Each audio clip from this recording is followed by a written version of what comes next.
Good morning, all you cool cats and kittens. We're going to get started today with some computer science with your favorite host, Mr. G. Ready for this Sunday night when WWE Champ John Cena defends his title in the WWE Super Slam. Awesome, so let's get started here with our objective. Our objective is Griffins will be able to evaluate current computers and see if they can add changes to improve them. So, I want to start off today by showing you how computers have progressed over history. So if we look here at the computers, in 1976, Apple released its first typewriter, its first official computer. It looks very much like a typewriter, to now in 2009 when Mac has released a new piece of technology with a screen, a wireless keyboard, and a wireless mouse. So for us to get from 1976 to 2009 technology, it took a lot of innovation, it took a lot of creativity, and it took a lot of people leading the charge in order to make these things happen. Now, computers now are very, very complex and can do a lot of things. Back in the 1980s and even before that, when you wanted to know something, you'd have to go to the library. You couldn't just Google the answers, to your questions. You couldn't just go on your phone and say, okay, who was the president in this time period? You had to actually go to the library. Nowadays, we can just Google it. But how did we get to this point, right? It took a lot of hard work, innovation, and we want to ask ourselves, have we reached the peak? Have we reached perfection with computers? Can computers get better? Or are they the best they can be? And we're going to talk about that. Computers now, and I said the question, can they get better? And of course, it is always yes, yes, yes. Computers can get so much better. How can computers improve? And you may be like, Bruh. There's no way computers can improve. They are perfect. And I will say, Mamma mia, that's a spicy meatball. Okay, so computers can improve, and this is how. Computers are not perfect devices by far, and there can be many changes made to help improve them. We're entering a new stage of technology. We can be aware of these changes so that maybe one day we can attribute to them as well. Us as students. You're entering a time period of your life where there's a lot of changes to technology. We have things like virtual technology coming out. We have motion sensors. There's even some cars and trucks that can drive themselves. And there's 4 different ways that technology can really improve. It's either through communication, collaboration, crowdsourcing, and monitoring. So we're going to talk about these 4 concepts that technology can improve. So let's talk about communication innovation. And you have a picture of SpongeBob here saying communication. Innovations that promote communicating with others. So we mostly communicate through our phones, we text, you may FaceTime your friends and your family, or we're using Zoom here at Collegiate Hall to help communicate with you for school. You may also use social media, so you may use Facebook, Twitter, Instagram, but how can we improve this? Think about a time that you had a bad face call time or bad Zoom, maybe because it was internet connection, or maybe sometime on your social media. Maybe you have like those spam bots or like random things that like email you or like message you, right? These things can still be improved, and they're definitely not perfect, right? When I FaceTime someone, maybe my phone cuts out or dies, right? I don't want that to happen. Collaboration innovation. I will say Google has made it very easy to work together throughout the years, right? You use Google Classroom, that way I can see what you're doing. We could also use Google Slides and make one together. We have Zoom to make virtual calls with each other. But can we make this even better? And is Google perfect? And I would say by far, no. Nope. No, it is not, right? Sometimes your files get lost, sometimes they get deleted, sometimes other people delete them, and it can be very annoying, right? And this is very, very similar to communication innovation, right? When I'm collaborating and I'm working with someone, I'm also communicating with them, right?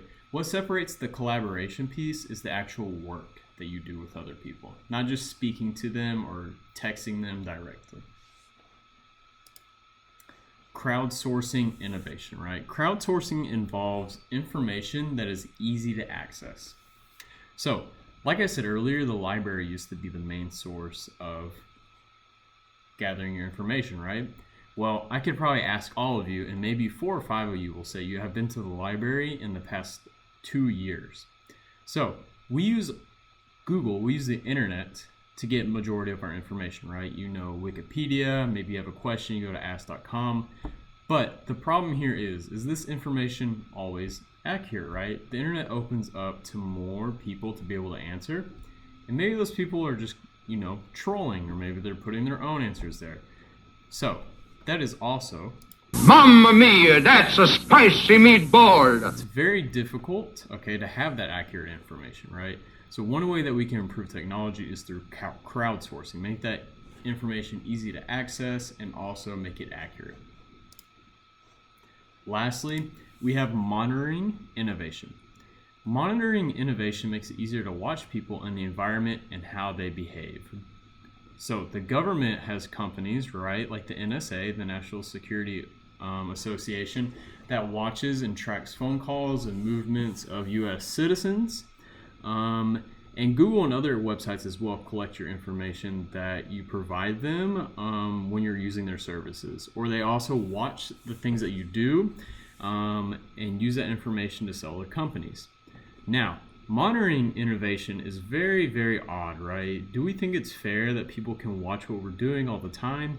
And does this protect people and their own self, right? When people are always watching what you do you always want to do what you really want to do if people are watching you, right? So monitoring innovation is a way that we've been able to also enhance the internet, but there's also some downfalls of that as well. So for your guided practice today, you're going to be put to the test with your new acquired information. Whoa! Okay, so you're going to be given a scenario and you're going to decide which of these innovations go within it, and then explain why. Okay, so you need 2 sentences. The first sentence, you're going to say, okay, what innovation is involved, and your second sentence is you're going to explain why. Yahoo! I will say multiple areas can be in the scenario. So you could have 2 or 3 different innovations if you think they apply. So let's do an example here. So I have Google has created Google Suites so that people can collaborate real time and talk with each other. So I get a problem like this and I think to myself, okay, how are people interacting here? Is anything being watched? Are people communicating? What's going on here? So it says that people are collaborating with each other, so they're working together and they're talking to each other, right? So collaborating has to be collaboration innovation, right? Because they're working together. And if they're speaking or communicating through talking, that's going to be communication innovation. So this would be communication and collaboration innovation because we are able to work together and talk at the same time. So these are 2 examples here, or this is an example that has 2 different innovations within it. So you're going to go through the same, you're going to see, given an example, you're going to say which innovation goes with it that technology has provided for us. We have the keyword for today. Your keyword for today is chicken nuggets. Very good. I'm a big fan of Wendy's chicken nuggets, the spicy ones. So for your keyword question today, you're going to put chicken nuggets as your answer. So after you finish your 4 guided practice questions, you're going to make your own anchor chart, just like I would hang in the classroom. On your anchor chart, you're going to include you're only picking 1 innovation. And you're going to write the definition, a picture, and give an example, okay? So you're picking an innovation that you want to do on your own. You're providing the definition, a picture, and a real-world example. So what this looks like is, for mine, I chose collaboration innovation. The definition of this is innovations that promote easy ways to work with each other. And for my picture, I have a picture of the G Suite, okay, that you can use documents, mail, you can meet with each other, things like that. And it says Google Suites, you can talk and work together on projects. So just like I did, you're going to pick one of the 4, collaboration, communication, crowdsourcing, or monitoring. you're going to put the definition, the picture, and an example. Now, I'm going to round us off here, and you may be like, Yahoo! Or you may be crying, very sad here, but we're going to end off with our key points, DJ Khaled. So, computers are not perfect. Computers are not perfect devices. They are very complex, but they are not perfect. We can make them even better as young students, computer scientists, and it is important to realize all the things computers are good at, but what they also cannot do, right? Computers cannot think for themselves. Computers cannot make their own decisions. Computers only do what we tell them to do.